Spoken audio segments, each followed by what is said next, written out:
Suatu ketika, datang seorang pemuda ke negeri Irak, dan menetap di daerah bernama Batai, tepatnya di desa Umi Abidah. Kemudian, pemuda yang biasa disebut Ali itu menyunting salah satu saudari Syekh Mansur, salah satu ulama terkemuka dan Zuhud Fatimah. Dari jalinan kasih keduanya, mereka dikaruniai beberapa putra. Di antaranya, adalah Sayyid Ahmad Ar-Rifai Al-Kabir. Menurut sebagian riwayat, Sayyid Ahmad Ar-Rifai lahir pada awal bulan Muharram tahun 500 Hijriyah di Irak.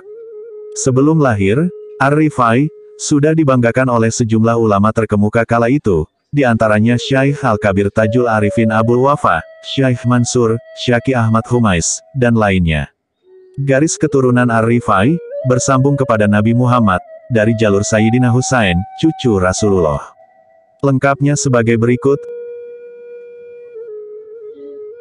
Ar-Rifai bin Ali, bin Yahya bin Sayyid Sabit, bin Hazim Ali bin Sayyid Ahmad, bin Ali bin Hasan, bin Rifa'ah al-Hashimi al-Maki bin Sayyid Mahdi, bin Abil Qasim Muhammad bin Hasan, bin Sayyid Husain ar-Ratli bin Sayyid Ahmad al-Akbar, bin Musa as-Sani bin Ibrahim al-Murtatla, bin Sayyid Musa al-Qatsim bin Sayyidina Ja'far Sadiq, bin Sayyid Muhammad Bakir bin Sayyid Zainal Abidin Ali as-Sujat, bin Sayyid Husain bin Sayyidina Ali, Amirul Mukminin dengan Sayyidah Fatimah binti Rasulullah. Sedangkan dari jalur ibu, nasab Ar-Rifai bersambung kepada salah satu sahabat Nabi, yang bernama Abu Ayyub Al-Ansari.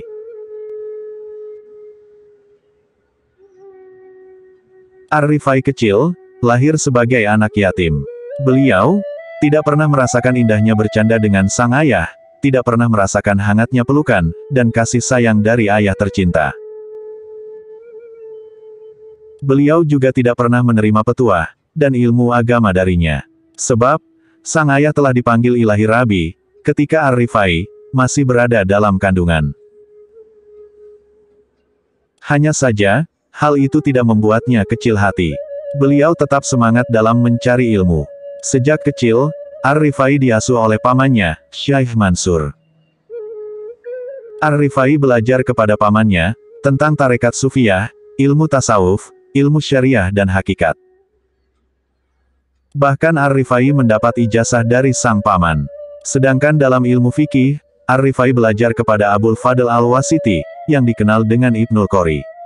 Selain itu, beliau juga belajar kepada beberapa ulama dengan rajin, dan giat sampai berumur 27 tahun, di antara gurunya, adalah Syekh Abu Bakar Al-Wasti. Semenjak kecil Ar-Rifai tekun menuntut berbagai disiplin ilmu. Setiap ada majelis taklim, Ar-Rifai tidak pernah absen untuk mengikutinya.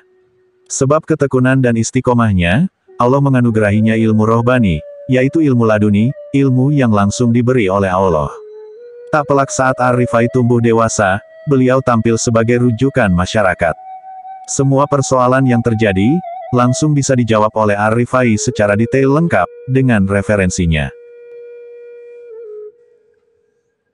Pernah suatu ketika, di sebuah desa bernama Umu Ubaidah, para pejabat, pembesar ulama, masyayikh, dan masyarakat umum berlebur mengikuti pengajian Syekh Ahmad Ar-Rifai.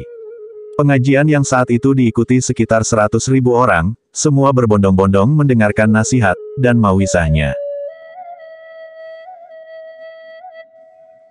Setelah pengajian, pembesar ulama Irak, dan ulama lainnya mendatangi Ar-Rifai, guna menanyakan tentang problema agama. Aneka ragam pertanyaan tentang tafsir, hadis, fikih, usul fikih dan lainnya segera dilontarkan kepadanya. Pertanyaan itu mencapai 200 soal seputar problema aktual masyarakat. Semua itu dijawab oleh Ar-Rifai tanpa merubah tempat duduknya. Lalu ada hadirin yang berdiri seraya berkata, "Apakah kalian sudah cukup dengan ini? Demi Allah, seandainya kalian bertanya pada Ar-Rifai segala bidang ilmu, maka dengan izin Allah, Ar-Rifai menjawab semua pertanyaan itu tanpa paksaan."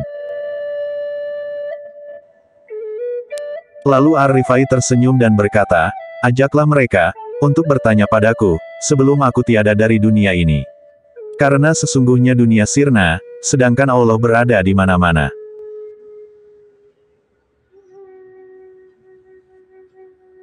Syahdan, di ruangan masjid terdengar suara menggemuruh, suara tangis menghiasi suasana majelis. Pengajian itu dibanjiri dengan tetesan air mata dari para jamaah. Semua menangis mendengarkan perkataan Ar-Rifai. Bahkan, 5 orang sampai meninggal. Lebih jauh, sebanyak 80.000 jamaah langsung memeluk Islam, sementara 40.000 jamaah menyatakan bertaubat. Ar-Rifai tumbuh sebagai pribadi yang disegani oleh masyarakat, baik dari kalangan atas, ataupun kalangan bawah. Ini bisa dilihat dari kebiasaan beliau bermasyarakat. Selain ibadah, dan zikir kepada Allah, beliau tidak serta-merta melupakan masyarakat sekitarnya. Terlihat Ar-Rifai suka berkumpul bersama anak yatim, dan fakir miskin. Setiap hari, Ar-Rifai mendidik, dan mengajar anak yatim, tentang syariat Islam. Ar-Rifai juga sering memberi makan, dan bingkisan kebutuhan sehari-hari kepada mereka. Rasa sayang Ar-Rifai kepada anak yatim, tak ubahnya ia menyayangi keluarganya sendiri, sehingga terkadang Ar-Rifai merasa iba, dan terharu saat melihat anak yatim menangis. Ar-Rifai berkata, ketika saya melihat anak yatim menangis, maka seluruh badanku bergoncang keras. Dan tanpa terasa derayan air mata membasahi pipi Ar-Rifai. Selain sangat cinta kepada anak yatim, Ar-Rifai juga hobi bercengkrama dengan masyarakat yang kurang mampu. Hampir setiap hari beliau bersama mereka.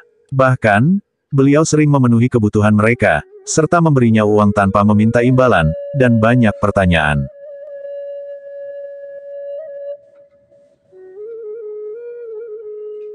Pada suatu hari Ar-Rifai mengumpulkan kayu bakar. Setelah kayu bakar terkumpul Ar-Rifai lalu membagi-bagi kayu itu kepada para orang miskin, anak yatim, orang sakit, tokoh masyarakat dan kepada teman-temannya. Ar-Rifai juga sering berkumpul makan dengan mereka, bahkan beliau juga pernah mencucikan baju temannya, tanpa ada rasa malu.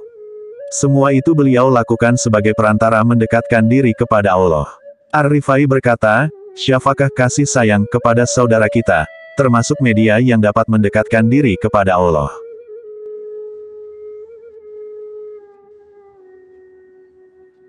Sebab, kasih sayang Ar-Rifai pada mereka, Ar-Rifai mendapat gelar, Abal Aita dan Abal Miskin, ayah anak yatim dan orang miskin. Berkat kemuliaan akhlak, dan kasih sayangnya, banyak masyarakat yang memeluk ajaran Islam. Selain kepada anak yatim, dan golongan miskin, kasih sayang Ar-Rifai juga kentara kepada para ulama, tokoh masyarakat, tetangga, guru, orang buta, orang sakit dan orang pincang. Perangai seorang ulama besar, memberikan dampak yang sangat baik bagi masyarakat umum. Terutama dari para ulama, baik dari para muhadistin, para fuqaha.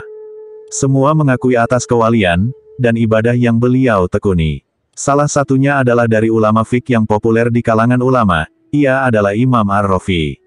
Imam Ar-Rafi berkata dalam salah satu naskahnya, bercerita padaku As-Syekh Abu Syuja, As-Syafi'i, beliau bercerita, As-Sayyid Ahmad Ar-Rifai, adalah sesosok ulama yang tenggelam dalam keilmuan, ilmu yang didapat menancap di dadanya, muhadis dan faqih, faham dalam masalah fikih, mufasir yang mempunyai sanad yang lengkap. Imam Adz-Dzahabi R.A. berkata tentang biografi Imam Ahmad Ar-Rifai, Imam Ahmad Ar-Rifai Al-Kabir adalah termasuk imam, pemimpin ahli ibadah, zuhud, tidak senang dengan dunia, dan Syaikhul Arifin, guru para marifatullah.